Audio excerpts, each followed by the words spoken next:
విశ్వామిత్రుడు గురించి ఓ గంట మాట్లాడుకుంటే వర్షం పడుతుంది, అంతటి మహితాత్ముడైన అటువంటి విశ్వామిత్ర మహర్షి బ్రహ్మర్షి.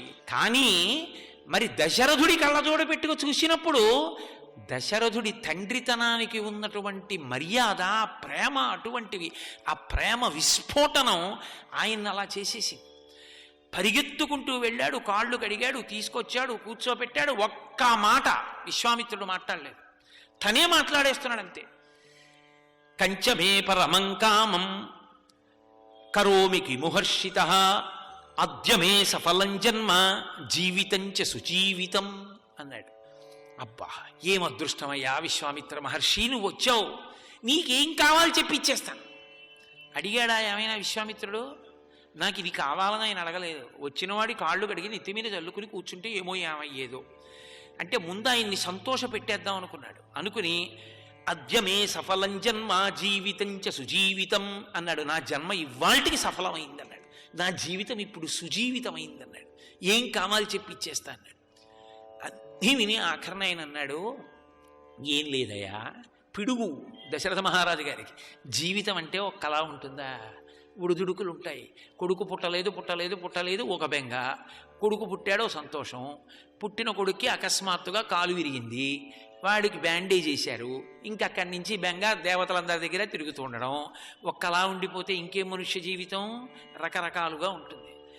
ఆయన అన్నాడు, ఏం లేదు, సిద్ధాశ్రమంలో యాగం చేస్తున్న మారీచ సుబాహులని భయంకరమైన రాక్షసులు, ఏం చిన్న రాక్షసులు గారు, ఆయనేం అబద్ధాలు చెప్పడు. ఆ వాళ్ళ వెనక కొన్ని వేల మంది రాక్షసులు ఉంటారు, వాళ్ళని తెగటార్చగలిగిన వాడు నీ కొడుకు రాముడే, నాతో పంపన్నాడు. అంతే, విరుచుకు పడిపోయాడు వెనక్కి. అమ్మ బాబోయ్, రాముణ్ణి పంపడమే, అదే చేయలేడు. అందుని పంపను అన్నాడు అనుకోండి, విశ్వామిత్రుడు కళ్ళు ఇలా పెద్దవి చేస్తాడేమో భయం. ఎంత తాపత్రయం అండి, ఒక తండ్రి ఎంత తాపత్రయపడిపోతాడో, కొడుకుని రక్షించుకోవాలని ఎంత ప్రాణం పెట్టేస్తాడో. నిజంగా ఏం తెలుస్తుంది పిల్లలకి? నేను ఒక్కొక్కసారి కళాశాలలకి వెళ్ళి విద్యార్థులను ఉద్దేశించి మాట్లాడినప్పుడు అదే చెప్తుంటాను. నేను ఒకసారి మెడికల్ షాప్కి వెళ్ళి ఏదో ప్రిస్క్రిప్షన్ ఇచ్చి మందులు కొనుక్కుంటున్నాను. ఒక ఆయన వచ్చాడు, స్కూటర్ ఆపి వచ్చి ఏదో మందు అడిగాడు. ఆ మెడికల్ షాప్ వాడు అన్నాడు, ఏమంటే ఇప్పటికే మీరు 3 రోజుల నుంచి ఆ మందు వేసుకుంటున్నారు, అన్ని మాటలు వేసుకోకూడదండి, అది మీరు ఎవరైనా డాక్టర్ దగ్గరికి వెళ్ళి రాయించుకోకూడదా, ఒకసారి చూపించుకున్నాడు. ఆయన నవ్వేసి ఊరుకున్నాడు. ఆ మెడికల్ షాప్లో పెద్ద ఆయన కూర్చుని ఉన్నాడు ఆ క్యాష్ కౌంటర్ దగ్గర. ఆయన లేచి అన్నాడు, ఏమండే అతను చెప్పింది నిజమేనండి, ఏదో కుర్రాడు చెప్పాడు అనుకోకుండా ఆ మందు అలా వేసేసుకోకూడదు, ఒకసారి డాక్టర్కి చూపించుకోకూడదా అన్నాడు. ఆయన అన్నాడు, ఏం డాక్టర్ గారి దగ్గరికి వెడితే ఏ ఎక్స్రే టెస్ట్లు అవి ఇవి రాస్తారండి, 1000 రూపాయలు అవుతుంది, కాలు చెయ్యి కూడా తీసుకుని సిద్ధం చేసి ఆ కొడుకుకి ఇంజనీరింగ్ ఫీజు, ఇప్పుడు అందులో 1000 తీసేస్తే ఎవరి కాళ్ళు పెట్టుకోను, ఫోన్లేండి ఏమవుతుంది, వాడిని జాయిన్ చేసి వచ్చిన తర్వాత 10 రోజులు మంచం ఎక్కుతాను అవసరం అయితే, అప్పుడు చూద్దాం, ప్రస్తుతానికి ట్యాబ్లెట్లు వేసుకుని నడిచిపోనివ్వండి జాయిన్ చేసే వరకు అన్నాడు. అది తండ్రి అంటే. తను డాక్టర్ దగ్గరికి వెళ్ళడం కూడా మానేసి కొడుకుని వృద్ధిలోకి తేవాలని చూస్తాడు. అందుకే వేదం మయస్కరాయచా అని కీర్తించింది. పరమేశ్వరుడే స్వయంగా తండ్రి రూపంలో తిరుగాడుతుంటాడు. అందుకే ఆ తండ్రిని మించిన దైవం లోకంలో ఇంకోడు లేడు. ఆ తల్లిదండ్రుల యొక్క నమస్కారం చెప్తూ ఒక మాట అన్నారు శాస్త్రంలో, తల్లిదండ్రులకు నమస్కరించి కోరిక కోరవద్దు. ఎందుకో తెలుసా? అసలు నువ్వు కోరడానికి వాళ్ళు ఒకటి మిగుల్చుకున్న వాళ్ళు కారు, వాళ్ళు అన్నీ నీకు అర్పణ చేసేసేవాళ్ళే, వాళ్ళకంటూ ఏ కోరిక ఉండదు. తల్లి గురించి చెప్తూ ఒక మాట చెప్తారు, ఒక వేశ్య ఆ వెళ్ళినటువంటి విటుణ్ణి మీ అమ్మ గుండె పట్టరా అంది. వాడు వెళ్ళి ఆ వేశ్య మీద ఉన్న అనురక్తితో తల్లి గుండె కోసేసి ఆ గుండె పట్టుకుని పరిగెడుతున్నాడు వేశ్య దగ్గరికి. పరిగెడుతుంటే గడప తన్నుకు పడిపోయాడు, అమ్మ గుండె కింద పడిపోయింది. అది ఆఖరణ లబ్ డబ్ లబ్ డబ్ అని ఆగిపోతూ, నానా దెబ్బ తగిలిందా, గడప తగిలి అందిట. కోసేసి తన గుండె పట్టుకుపోతున్నాడు కాదు, కొడుకు గడప తన్నుకు పడిపోతే కాలుకి దెబ్బ తగిలిందేమో అని అలమటిస్తుంది అమ్మ గుండె. అమ్మ అంటే ప్రత్యక్ష దైవం. బతికున్నంత కాలం అమ్మ దైవమే తప్ప నాభీబంధం తెగిపోతుందేమో కానీ హృదయ సంబంధం తెగదు. అమ్మ ఏ లోకంలో ఉన్నా అమ్మ ప్రథమ పూజనీయురాలు. అమ్మని మించిన దైవం లేదు. అందుకే బతికున్నంతకాలం అమ్మకి పూజ తప్ప ఏడాదికి ఒక్కరోజు మదర్స్ డే పెట్టుకున్న నీచమైన జాతి కాదు నా జాతి. మనది 365 రోజులు తల్లిదండ్రుల్ని గౌరవించినటువంటి దేశం. మదర్స్ డే, ఫాదర్స్ డే తల్లిని తండ్రిని పక్కన పెట్టి ఆవులు దూడలు తిరిగినట్టు తామే ఎంచుకుని ప్రియులతో ప్రియురాళ్లతో తిరిగే వ్యాలెన్స్డైన్ డే చేసుకునే సంస్కృతి ఈ జాతిది కాదు. అది ఎక్కడిదో, అది మనం అంటించుకోవలసిన అవసరం మనకి లేదు. మనం యాగాగ్ని లాంటి వాళ్ళం. కాబట్టి ఆయన కంగారు పడిపోయి ఇన్ని మాట్లాడి రాముణ్ణి పంపలేననలేక, ఆ ప్రేమ తండ్రి ప్రేమ అలా ఉంటుంది. ఓన షోడశ వర్షో మే రామో రాజీవలోచన నయుద్ధయోగ్యతామస్య పశ్యామి సహరాక్షసై అంటాడు. ఏం పంపనయా? ఓన షోడశ వర్షో మే, గట్టిగా 16 ఏళ్ళు లేవు. ఇట్టే నిద్రపోతుంటాడు రాత్రి అయితే నా కొడుకు. ఇంత నిద్రపోయే కొడుకు వీడేం యుద్ధం చేస్తాడు? వద్దు అనలేక ఊన షోడశ వర్షో మే, చిన్నవాడు చిన్నవాడు చిన్నవాడని ఏడుస్తాడు పాపం. ఆఖరికి వశిష్ఠాది మహర్షులు లేచారు. ఏష విగ్రహవాన్ ధర్మ, ఆయన ఏష వీర్యవతాం వరహ, ఏష బుద్ధ్యాధికో లోకే తపసస్య పరాయణం. ఏమనుకుంటున్నావయ్యా విశ్వామిత్రుడంటే? దశరథ పంపమన్నారు. కొడుకుని పంపేటప్పుడు కూడా అంత నిండు సభామధ్యంలో ఎంత ప్రేమ అంటే ఆ దశరథ మహారాజుది. సపుత్రమూర్ధ్నుపాఘ్రాయ రాజా దశరథ ప్రియం దదౌ కుశికపుత్రాయ సప్రీతేన అంతరాత్మన అన్నారు మహర్షి. ఆ కొడుకు 2 బుగ్గలు ఇలా పట్టుకున్నట్ట. పట్టుకుని తల ఉంచి ఆ కొడుకు యొక్క మూర్ధన్య స్థానమనందు వాసన చూసేట. వాసన చూసి తల మీద ముద్దు పెట్టుకుని పంపించేట. ఎందుకని? ధర్మం ధర్మమే. కొడుకు కూతురు 8 ఏళ్ళు దాటిపోతే ఇక వాళ్ళ శరీరం మీద ముద్దు పెట్టకూడదు తండ్రి. అందుకని తల ఉంచి, మీరు రామాయణం చదవండి, ప్రతి చోట మీకు ఆ మాట కనపడుతుంటుంది. ఆ మూర్ధన్య స్థానమనందు ఆఘ్రాణించాడు అని. సపుత్రమూర్ధినుపాఘ్రాయ రాజా దశరథ ప్రియం దదౌ కుశికపుత్రాయ సప్రీతేన అంతరాత్మన. కొడుకుని విడిచిపెట్టి ఉండలేరు. ఆ కొడుకు ముందు వాడికి ఎక్కడో ఏదో వచ్చేయాలి, వాడికి ఐఐటీలో సీట్ వచ్చేయాలి, వాడికి ఐఐటి ఖర్గపూర్ వచ్చేయాలి, వాడికి ఎక్కడో చదువుతున్నవాడిని కూడా మాన్పించేసి పంపించేస్తారు. తీరా పంపించేసే ముందు ఏమైనా పోని పంపించేస్తారా? అక్కడ హాస్టల్లో ఏం దొరుకుతుంది? ఏమైపోతాడో పాపం, ఏం తింటాడో, తినగలడా, ఉండగలడా? ఎంత తాపత్రయం మీరు చూడండి. ఆ ప్రేమ అటువంటిదండి. ఓ తండ్రి మెరైన్ ఇంజనీరు, ఆ కూతురు ఏమిటో మా నాన్నగారు గురువుగారు పచ్చాకులు నీళ్ళల్లో కడిగేసి ఉప్పు కారం వేస్తే తినేస్తారు. వెటకారం కాదు ఆ కూతురుది, బాధ. అంత కష్టపడి సముద్రంలో తిరిగి 6 నెలలు పచ్చి ఆకులు కడిగి ఉప్పు కారం వేసి పెడితే మా నాన్న తిని సంపాదించి ఆ డబ్బు పంపిస్తే మేము మేడల్లో ఉండి కార్లల్లో తిరిగి చదువుకున్నాం. ఇంత పెద్దవాళ్ళమయ్యాం. మా నాన్నకి ఏమైపోయిందంటే, నిజంగా ఇప్పుడు వండి పెడితే ఆయనకి రుచి తెలియదు. ఆయనకి బాగున్నా తెలియదు, బాగుండకపోయినా తెలియదు, తినేస్తారు మా నాన్నగారు. వెటకారం కాదు. పెద్దదైన ఆ కూతురు గుండెల్లో ఎంత అగ్నిహోత్రం ఉందో, ఎంత బాధ ఉందో ఆ తండ్రిని సంతోష పెట్టాలని. మానవీయ సంబంధాలు పక్కన పెట్టి బతకడం కష్టమండి. ఎంత అసలు ఈశ్వరుడు నిర్మించాడు ఆ ప్రేమని. ఎంత తాపత్రయం. కొడుకు గురించి బెంగ ఉండదు. ఎంత బెంగున్నా వాడికి ఖర్గపూర్లో సీటు వచ్చింది, పంపించద్దు మరి. అందుకని సప్రీతేన అంతరాత్మన, చిన్నవాడు చిన్నవాడన్నా విశ్వామిత్రుడు ఎంత గొప్పవాడో చెప్పాడు వశిష్ఠ మహర్షి. ఆయన ఉన్నాడుగా, సంతోషంగా ఇప్పుడు కొడుకుని పంపించాడు. వెళ్ళాడు ఆయనతో పాటు. ఆయన ఇవ్వవలసినటువంటి అస్త్రములన్నీ ఇచ్చాడు.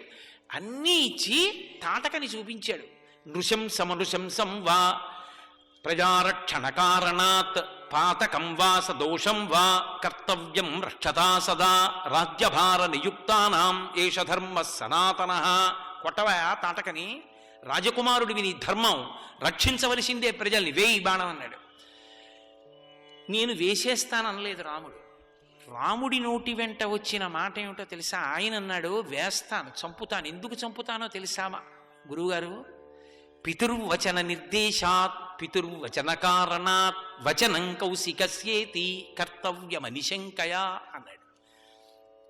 మా నాన్నగారు చెప్పారు కాబట్టి చంపేస్తున్నాను అన్నాడు. అది రాముడి భక్తి.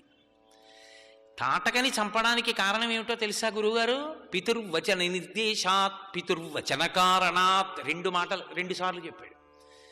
మా నాన్నగారు మీతో పంపిస్తూ నన్ను దగ్గరికి పిలిచి నా మూర్ధన్య స్థానం వాసన చూసి, నాన్న ఆయన వెంట వెళ్ళరా, ఆయన ఏం చెప్తే అది చెయ్యి అన్నారు. మీరు చెప్పింది చేయకపోతే మా నాన్నగారు చెప్పింది నీ చెయ్యినట్టు.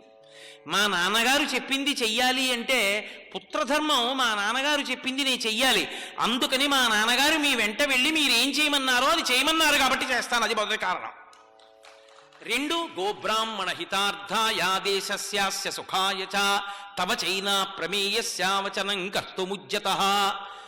గోబ్రాహ్మణుల యొక్క హితం కోసం చంపేస్తాను, లోకాన్ని రక్షించడం కోసం చంపేస్తాను. అప్రమేయమైనటువంటి మాట కలిగినటువంటి గురువైన మీరు చెప్పినటువంటి కారణం చేత చంపేస్తాను. మొదటి కారణం మాత్రం మా నాన్నగారే. ఇది రాముని యొక్క పితృభక్తి అంటే. ఎక్కడ ఉన్నా తండ్రి గౌరవాన్ని నిలబెట్టడం అంటే అది. ఆ కొడుకుని చూసుకుని కదండి మురిసిపోయాడు తండ్రి. అది ఈ కొడుకుతనం అంటే. ఏమంటే మీ నాన్నగారు మీ దగ్గరికి వెళ్ళి 1000 రూపాయలు తీసుకోమన్నారు శ్రీరామనవమి సీతారామ కళ్యాణానికంటే, మా నాన్నకి ఏం పోయింది అలాగే చెప్తుంటాడు, ఆయన్ని అడగండి ఇమ్మని అన్నవాడు కొడుకు కాడు. మా నాన్నగారు అన్నారా?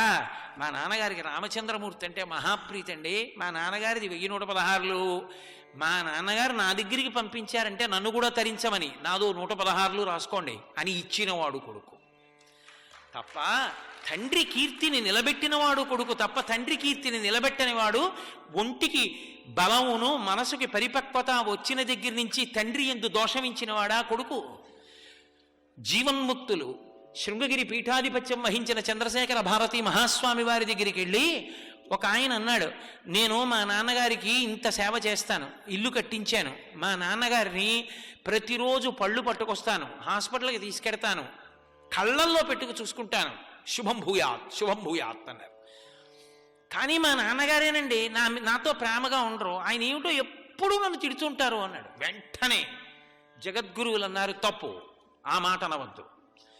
నీ తండ్రి పట్ల ప్రేమతో ప్రవర్తించడం నీ కర్తవ్యం. నీ తండ్రి యొక్క గుణములను విచారించడం నీ అధికారం కాదు. నీ తండ్రి గుణదోషములను నువ్వు విచారించకూడదు. అది విచారించడానికి ఆయన తండ్రి ఉన్నాడు, లేదా ఆయన అన్నగారు ఉన్నాడు. కొడుకుగా నువ్వు చెయ్యవలసింది నువ్వు చేస్తున్నావు, మెచ్చుకున్నాను. నీ తండ్రి గుణదోషములను విచారించే అధికారం నీకు లేదన్నారు. అది సనాతన ధర్మం అంటే. అది తండ్రి పట్ల మర్యాద అంటే. వయసుడిగిపోతున్న తండ్రి పశ్చిమ దిక్కుకి సంధ్య ఉరిగిపోతుంటే ఆ కొడుకు తన యొక్క గౌరవాన్ని నిలబెడుతుంటే, అంత గొప్పగా ప్రవర్తిస్తుంటే ఆ తండ్రి మురిసిపోవాలి తప్ప తండ్రి ఏడుస్తూ ఖేదపడకూడదు. తనకా బలం అయిపోయింది, కొట్టగలడా తిట్టగలడా? కొడుకు గట్టిగా ఇలా తోస్తే పడిపోతాడు. అప్పుడు కూడా మా నాన్నగారు చెప్పారు అని కిలకిలా నవ్వి, నాన్నగారండి మీరు చెప్పినట్టే చేశానండి అన్నవాడు కొడుకు తప్ప, నాన్నగారిని ఖేద పెట్టినవాడు కొడుకు ఎందుకు అవుతాడు? కాబట్టి పితుర్వచన నిర్దేశాత్ పితుర్వచన కారణాత్ వచనం కౌశికస్యేతి కర్తవ్యమని శంకయ. మా నాన్నగారు చెప్పారు గురువుగారు, మా నాన్నగారి మాటకి చంపేస్తానన్నాడు. అంతే అన్నాడు, చంపేశాడు మహానుభావుడు. అసలు పెద్ద మలుపు ఎక్కడంటే సీతారామ కళ్యాణం. సీతారామ కళ్యాణం సాధారణంగా మనందరం ఏమనుకుంటామంటే, ఆ శివధనస్సు తీసుకొచ్చి అక్కడ పెట్టారు, ఏదో రామచంద్రమూర్తిని పిలిచారు, రామచంద్రమూర్తి శివధనస్సు ఎక్కుపెట్టి వింటినారిని ఆ కింద విప్పి ఆ పైకి తొడగడానికని ఇలా వంచాడు, శివధనస్సు విరిగిపోయింది, వెంటనే ఆయన సీతమ్మని తీసుకొచ్చి కన్యాదానం చేసేశాడు అనుకుంటాం. వాల్మీకి మహర్షే రామాయణంలో చెప్పారు, అది కాదు సీతారామ కళ్యాణం. సీతారామ కళ్యాణానికి ఒక పెద్ద మలుపు ఉంది. నిజంగా శివధనుర్భంగం అయిపోయిన తరువాత సీతమ్మ తల్లిని పట్టుకుని పూర్ణ జల కలశాన్ని పట్టుకుని జనక మహారాజు గారు గబగబా వచ్చాడు. అత్యద్భుతమతింత్యా అతర్కితమిదమ్యా అన్నాడు. అత్యద్భుతం. శివధనస్సుని పిల్లాడు విరగ్గొడతాడు అనుకోలేదు. కన్యాదానం చేస్తానని ఆ పిల్లని తీసుకుని వచ్చి, రామా పిల్లని నీకు దానం చేస్తున్నానని నీళ్లు పోయిపోయాడు. రాముడు అన్నాడు, మీరు దానం చేసేస్తే ఆడపిల్లని పుచ్చేసుకుని భార్యని చేసుకోవడానికి నేను సిద్ధంగా లేను. ఎందుకో తెలుసా? మహానుభావుడైనటువంటి నా తండ్రి ఒకడున్నాడు, అయోధ్యానగరాన్ని రాజధానిగా చేసుకుని కోసల రాజ్యాన్ని పరిపాలిస్తున్నాడు. అటువంటి మా తండ్రి గారు అవిజ్ఞాయ పితుశ్చంధ అయోధ్యాధిపతే ప్రభో, అయోధ్యాధిపతి అయినటువంటి నా తండ్రి దశరథ మహారాజు గారు చూడాలి ఈ పిల్లని. దశరథ మహారాజు గారు వచ్చి మీ వంశాన్ని, మీ ఇంటిని, మీ గౌరవాన్ని చూడాలి. చూసి, ఒరే నాన్న, ఈ పిల్లని పక్కన భార్యగా కూర్చోవడానికి తగినదిరా అని మా నాన్న అంటే అప్పుడు కడతా తాళి, అప్పుడు చేస్తా పాణిగ్రహణం. మా నాన్న చెప్పకుండా శివధనుర్భంగం చేశాను కాబట్టి పిల్లనిచ్చేస్తానని మీరు జలకలశం పట్టుకొస్తే ఆ పిల్ల కోసం ఎన్ని కోట్ల మంది అయినా చూసి ఉండి ఉండవచ్చు కాక, నేను అలా స్వీకరించను భార్యగా అన్నాడు. ఎవరికి చెప్పిందో తెలుసా సీతమ్మ తల్లి వృత్తాంతం? అయోధ్యకాండ చిట్ట చివరిలో అత్రి అనసూయల యొక్క ఆశ్రమానికి వెళ్ళారు సీతారాములు. వెళ్ళినప్పుడు అనసూయమ్మ అడిగింది. అనసూయమ్మ అంటే సామాన్యమైన వనిత కాదు, మహాతల్లి, సూర్యోదయ సూర్యాస్తమయాల్ని శాసించింది. ఆ అత్రి మహర్షి, ఆ అనసూయమ్మ, వాళ్ళ దాంపత్యం, వాళ్ళ వైభవం అటువంటిది. అటువంటి అత్రి మహర్షి పేరు మీద ఆత్రేయస గోత్రంలో పుట్టిన వాళ్ళు ధన్యులు కదండి. కాబట్టి అదిగో ఆ అనసూయమ్మ అడిగింది, ఏది సీతారామ కళ్యాణం చెప్పు, నీ కళ్యాణం గురించి విన్నాను, నేను చూడలేదు, ఏదమ్మా చెప్పు అంది. అప్పుడు చెప్పింది సీతమ్మ, ఎవరికి చెప్పాలో, ఎవరు అర్థం చేసుకోగలరో వాళ్ళకి చెప్పాలి, అంతేకాని ప్రతి పనికి మాలిన వాళ్ళకి చెప్పింది అనుకోండి. ఇంత అందగత్తెవి, ఇంత పతివ్రతవి, అయోనిజవి, నాగేటి చాటుకి పైకొచ్చిన దానివి, అటువంటి దాన్ని నిన్ను పెళ్లి చేసుకోమంటే ఇంకా నాన్న కూచిలా మా నాన్న రావాలి, మా నాన్న చూడాలి, మా నాన్న ఒప్పుకోవాలన్నాడా? ఏమి రాముడు అప్పటి నుంచి ఉందన్నమాట ఈ నాన్న వెనకాల తిరుగుతూ ఉండడం. అందుకే నాన్న కోసం అడవిలికి వచ్చాడు. ఎంత పిచ్చిదానివమ్మా, వాడిని కట్టుకుని ఎంత అల్లరైపోయావమ్మా అనలేదు. శబాష్, ఎంత గొప్పదానివమ్మా, నీ భర్త ఎంత గొప్పవాడమ్మా అంది అనసూయ. ఎవరికి చెప్పాలో వాళ్ళకి చెప్పాలి. అందుకే బాలకాండలో దాచేసిన రహస్యాన్ని మహర్షి సీతమ్మ తల్లి నోటి మీదుగా అయోధ్యకాండ చిట్ట చివర అనసూయమ్మతో చెప్పించారు. అక్కడ చెప్పింది, దీయమానాం నతుతదా ప్రతిజగ్రాహ రాఘవ. మా నాన్నగారు నన్ను కన్యాదానం చేద్దామని ఇవ్వబోయారు, పుచ్చుకోలేదు రాముడు. అయోధ్యాయ పితుశ్చంధ అవిజ్ఞాయ పితుశ్చంధ అయోధ్యాధిపతే ప్రభో, అయోధ్యాధిపతి అయినటువంటి నా తండ్రి దశరథ మహారాజు గారికి తెలియకుండా నేను చేసుకోనన్నాడు. నా తండ్రి నిర్ణయించాలి, ఆమె నా భార్య, నా తండ్రి నిర్ణయించనిది నాకు భార్య అలా నేను నిర్ణయించుకోను నా బుద్ధితో అన్నాడు. అది ఆ జాతికి వారసులం. నాన్నగారండి, నేను ఏం చదువుకోవాలో మీరే చెప్పారు, నేను ఏ పుస్తకాలు కొనుక్కోవాలో మీరే చెప్పారు, నేను ఎవరిని పెళ్లి చేసుకోవాలో మీరు చెప్పడం ఏంటండి? మీ ఆస్తి ఇవ్వకపోయినా పర్వాలేదు, మీరు చచ్చిపోయినా పర్వాలేదు, నేను తీసుకుపోతున్నానని చెప్పిన జాతి కాదు ఇది. తండ్రి నిర్ణయిస్తాడని నమ్మిన జాతి ఈ జాతి. కాబట్టి అవిజ్ఞాయ పితుశ్చంధ అయోధ్యాధిపతే ప్రభో, అది రామచంద్ర ప్రభు అంటే, అది శ్రీరామాయణం అంటే, అది తండ్రి కొడుకుల యొక్క అనుబంధం అంటే. నేను ముంబై ఉపన్యాసాలు చెప్పడానికి వెళ్ళినప్పుడు ఓ తండ్రి నాతో ఓ మాట అన్నాడు. మా అబ్బాయిని పెళ్లి చూపులకి రమ్మంటే రావట్లేదండి అన్నాడు. నేను అనుకున్నాను వాడు పెళ్లి చేసుకొని హఠం చేస్తున్నాడులా ఉందనుకున్నాను. ఏమి ఎందుకు రాడువాడు అన్నాను. అంటే ఆయన అన్నాడు, ఏమి నన్ను కన్నవాళ్ళు, పెంచిన వాళ్ళు, పెద్ద చేసిన వాళ్ళు, చదివించిన వాళ్ళు నా పక్కన ఎవరు భార్యాస్థానంలో కూర్చోవాలో మీకు తెలియదా? నాన్నగారండి, మీరు చూసి నిర్ణయించిన పిల్లవరే అన్ని విధాలా బాగుందిరా, నువ్వు ఓసారి చూసుకో అంటే వచ్చి చూసుకుని బాగుంది అంటే మీ నిర్ణయం మీద నిర్ణయం చేయగలిగిన వాడినా నేను? మీ నిర్ణయం మంచిదని నేను చెప్పనా?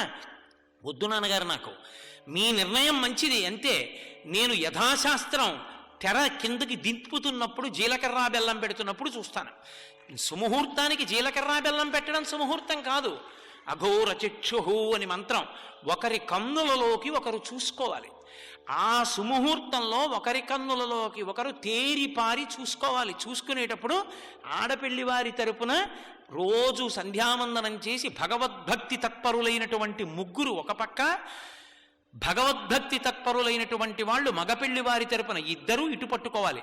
మధ్యలో ఉన్న తెర మీద ఏ ఇతర మాటలు రాయకూడదు. పిచ్చి పిచ్చి మాటలు, తొంగి తొంగి చూడబోకు, ఇలాంటివన్నీ రాస్తే ఆ దాంపత్యమునకు సాఫల్యము కలగదు. నేను మీతో ఒక యథార్థం చెప్తున్నా. ఇతర రాష్ట్రాలలో జరిగే పెళ్లిళ్ళు యథాశాస్త్రం ఉంటాయి. అందుకే ఇన్ని ఫెర్టిలిటీ సెంటర్స్ లేవు. నేను కర్ణాటక, కేరళ ఈ రాష్ట్రాల్లో ఎన్నో క్షేత్రాలు పర్యటించాను. ఫెర్టిలిటీ సెంటర్స్ ఇన్ని కనపడవు. ఆంధ్రదేశంలో ఇవాళ ఇన్ని ఫెర్టిలిటీ సెంటర్స్, సంతాన సాఫల్య కేంద్రాలు, పిల్లలు లేకపోవడాలు ఎందుకు వచ్చిందో తెలుసా?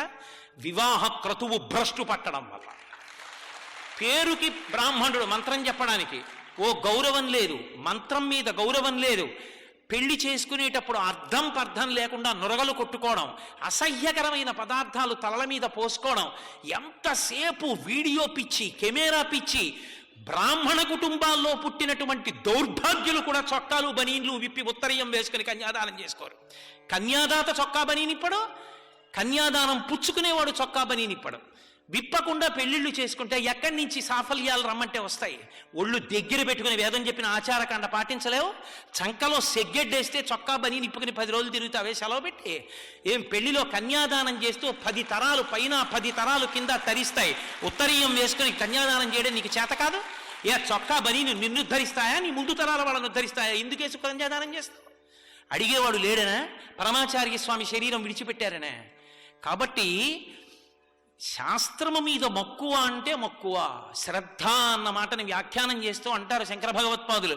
శాస్త్రస్య గురువాక్యస్య సత్యబుద్ధ్యావధారణ సా శ్రద్ధ కవితా సిద్ధి యా వస్తూపలభ్యతే. శాస్త్రము గురువు ఈ ఇద్దరి యొక్క మాట సత్యము అన్న విశ్వాసం ఉండడమే శ్రద్ధ. దాని వలన యయా వస్తూపలభ్యతే, సమస్తము సమకూడుతాయి. అవి రెండూ నీకు లేనప్పుడు నువ్వు ఏది చేసిన తంతు తప్ప అది యథార్థమైన క్రతువు కానేరదు. దానివల్ల ఎవరు తరించరు. సర్వం శ్రీ ఉమామహేశ్వర పరబ్రహ్మార్పణమస్తు. స్వస్తి.